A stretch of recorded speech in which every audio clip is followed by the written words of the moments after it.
ಕಟ್ಟಿರ್ತಾರೆ.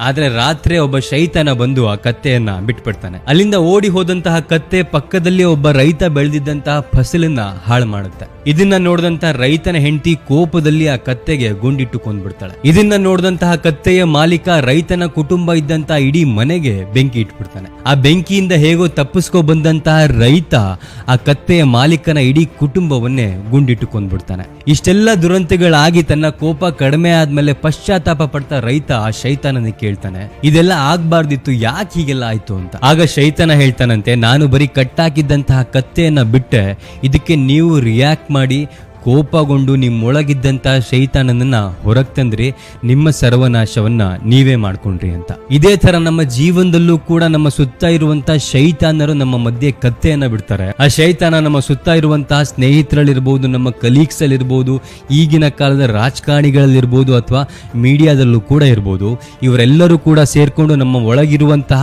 ಕತ್ತೆಯನ್ನ ಬಿಡ್ತಾರೆ. ನಾವೆಲ್ಲರೂ ಕೂಡ ಕಿತ್ತಾಡ್ಕೊಂಡು ನಮ್ಮ ಸರ್ವನಾಶವನ್ನ ನಾವೇ ಮಾಡ್ಕೋತೀವಿ. ನಿಮ್ಮನ್ನ ಟ್ರಿಗರ್ ಮಾಡಿ ನಿಮ್ಗೆ ಕೋಪ ಬರ್ಸಿ ನಿಮ್ಮ ಸರ್ವನಾಶ ಮಾಡೋದಕ್ಕೆ ಸಾವಿರಾರು ಜನ ಶೈತಾನರು ಕಾಯ್ತಿರ್ತಾರೆ.